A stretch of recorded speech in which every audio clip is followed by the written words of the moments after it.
Hi ಎಲ್ರಿಗೂ ನಮಸ್ಕಾರ. ಶ್ರುತಿ ಮಾನ್ವಿ ಕನ್ನಡ ಲಾಗ್ಸ್ಗೆ ಸ್ವಾಗತ. ಎಲ್ಲರೂ ಹೇಗಿದ್ದೀರಾ? ಎಲ್ಲರೂ ಚೆನ್ನಾಗಿದ್ದೀರಾ ಅಂತ ಭಾವಿಸ್ತಾ ಇವತ್ತಿನ ಕುಕ್ಕಿಂಗ್ ರೆಸಿಪಿನಲ್ಲಿ ನಾನು ಪಡ್ಡು ರೆಸಿಪಿನ ಶೇರ್ ಮಾಡ್ತಾಯಿದ್ದೀನಿ. ಬೆಳಗ್ಗೆ ಬ್ರೇಕ್ಫಾಸ್ಟ್ಗೆ ಇಲ್ಲ ಅಂತಂದರೆ ಸಂಜೆ ಸ್ನ್ಯಾಕ್ಸ್ಗೆ ತುಂಬ ಚೆನ್ನಾಗಿರುತ್ತೆ. ನೀವು ಒಂದ್ಸಲ ಈ ರೀತಿ ಒಮ್ಮೆ ಟ್ರೈ ಮಾಡಿ, ತುಂಬ ಚೆನ್ನಾಗಿರುತ್ತೆ. ಮೊದಲಿಗೆ ನಾನಿಲ್ಲಿ ಒಂದು ಬಾಣಲೆ ಕಾಯೋದಕ್ಕಿಟ್ಬಿಟ್ಟು ಬಾಣಲೆ ಕಾದ್ಮೇಲೆ ನಾನು ಇಲ್ಲಿ ಒಂದು 3 ಇಂದ 4 ಸ್ಪೂನಷ್ಟು ಕಡಲೆ ಬೀಜನ ಡ್ರೈ ರೋಸ್ಟ್ ಮಾಡ್ಕೊಳ್ತಾ ಇದ್ದೀನಿ. ಹಾಗೆ ಇದಕ್ಕೆ ಸ್ವಲ್ಪ ಕಡಲೆಬೇಳೆನೂ ಹಾಕ್ಕೊಳ್ತಾ ಇದ್ದೀನಿ. ಕಡಲೆಬೇಳೆನೂ ಅಷ್ಟೇ ನಾನು ಸ್ವಲ್ಪ ಕೆಂಪುಗಾಗೋವರೆಗೂ ಚೆನ್ನಾಗಿ ಹುರ್ಕೊಂಡು ಚಟ್ನಿಗೆ ರೆಡಿ ಮಾಡ್ಕೊಳ್ತಾ ಇದ್ದೀನಿ. ಕಾಯಿ ಜಾಸ್ತಿ ಇದ್ದರೆ ನೀವು ಸ್ವಲ್ಪ ಕಡಲೆ ಬೀಜನೇ ಹಾಕ್ಕೊಂಡು ಆಡಿಸ್ಕೋಬೋದು. ನನ್ನ ಕಾಯಿ ಕಡಿಮೆ ಇತ್ತು, ಅದಕ್ಕೆ ಎರಡನ್ನೂ ಮಿಕ್ಸ್ ಮಾಡಿ ಕಡಲೆ ಬೀಜ ಕಡಲೆಬೇಳೆ ಎರಡನ್ನೂ ಮಿಕ್ಸ್ ಮಾಡಿ ನಾನು ಇಲ್ಲಿ ಆಡಿಸ್ಕೊಳ್ತಾ ಇದ್ದೀನಿ. ಕಡಲೆಬೇಳೆ ತಣ್ಣಗಾದ್ಮೇಲೆ ಒಂದು ಮಿಕ್ಸಿ ಜಾರ್ಗೆ ಹಾಕ್ಕೊಂಡು ಅದಕ್ಕೆ 1 ಗೆಡ್ಡೆ ಬೆಳ್ಳುಳ್ಳಿ ಹಾಕ್ಕೊಂಡು, ನಾನು ಅವಾಗಲೇ ನಿಮ್ಗೆ ಹೇಳಿದ್ನಲ್ಲ ಕಾಯಿ ಉಳಿದಿತ್ತು ಅಂತ, ಅದು ಫುಲ್ ತೆಳು ಇತ್ತು ಅಂದ್ಬಿಟ್ಟು ನಾನು ಕಟ್ ಮಾಡಿಲ್ಲ, ಅದನ್ನು ಹಾಗೆ ಹಾಕ್ಕೊಂಡಿದ್ದೀನಿ. ಹಾಗೆ ಸಿಪ್ಪೆ ಬಿಡಿಸ್ಕೊಂಡು ಕಡಲೆ ಬೀಜನೂ ಹಾಕ್ಕೊಂಡು ಖಾರಕ್ಕೆ ತಕ್ಕಂತೆ ಹಸಿಮೆಣಸಿನ್ಕಾಯಿ ಮತ್ತು ಸ್ವಲ್ಪ ಕೊತ್ತಂಬರಿ ಸೊಪ್ಪು ಹಾಕ್ಕೊಂಡಿದ್ದೀನಿ.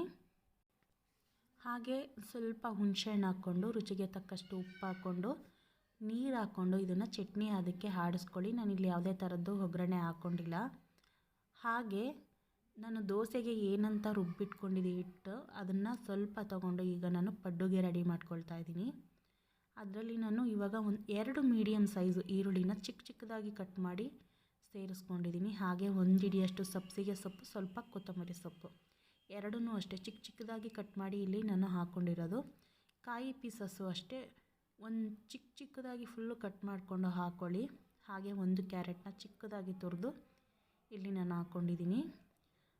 ಇಲ್ಲಿ ಏನಂತಂದರೆ ನಾನು ಉಪ್ಪನ್ನ ಸಂಪಣಕ್ಕೆ ಫಸ್ಟೇ ಹಾಕ್ಬಿಟ್ಟಿದ್ದೀನಿ. ನಾನು ವೆಜಿಟೇಬಲ್ಸ್ಗೆ ಈಗ ಏನು ಹಾಕ್ಕೊಂಡೆ ಅದಕ್ಕೆ ಮಾತ್ರ ಒಂಚೂರು ಉಪ್ಪು ಹಾಕ್ಕೊಂಡಿದ್ದೀನಿ. ನೀವು ಉಪ್ಪು ಹಾಕ್ಕೊಂಡಿಲ್ಲ ಅಂತಂದರೆ ಉಪ್ಪನ್ನ ರುಚಿಗೆ ತಕ್ಕಷ್ಟು ಹಾಕ್ಕೊಳ್ಳಿ. ಆಲ್ಮೋಸ್ಟ್ ನಾನು ಉಪ್ಪು ಹಾಕಿದ್ದೀನಿ ಸಂಪಣಕ್ಕೆ, ಅದಕ್ಕೆ ವೆಜಿಟೇಬಲ್ಸ್ ಏನು ಹಾಕಿದ್ದೆ ಅದಕ್ಕೆ ಮಾತ್ರ ಉಪ್ಪು ಹಾಕ್ಕೊಂಡು ಇದನ್ನು ಇವಾಗ ಚೆನ್ನಾಗಿ ಮಿಕ್ಸ್ ಮಾಡ್ಕೊಂಡಿದ್ದೀನಿ. ನೋಡ್ತಾ ಇರ್ಬೋದು ನೀವು.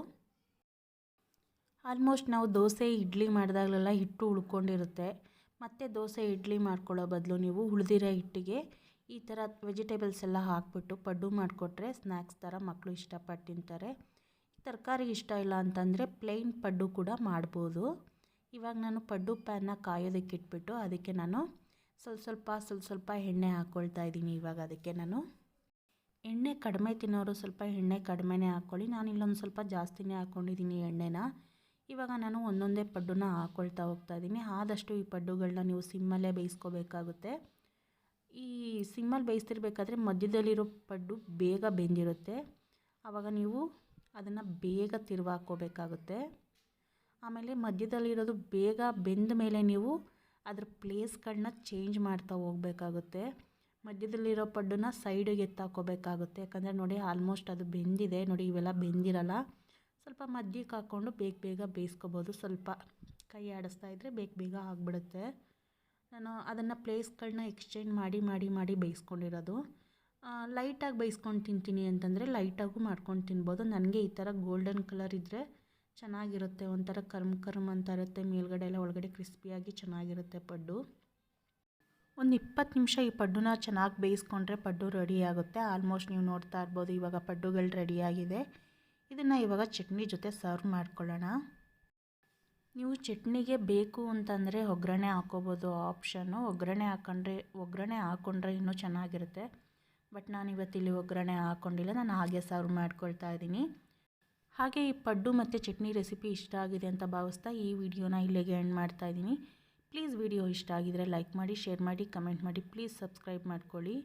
ಹಾಗೆ ವಿಡಿಯೋ ನೋಡ್ತಿರೋರಿಗೆ ಧನ್ಯವಾದಗಳು.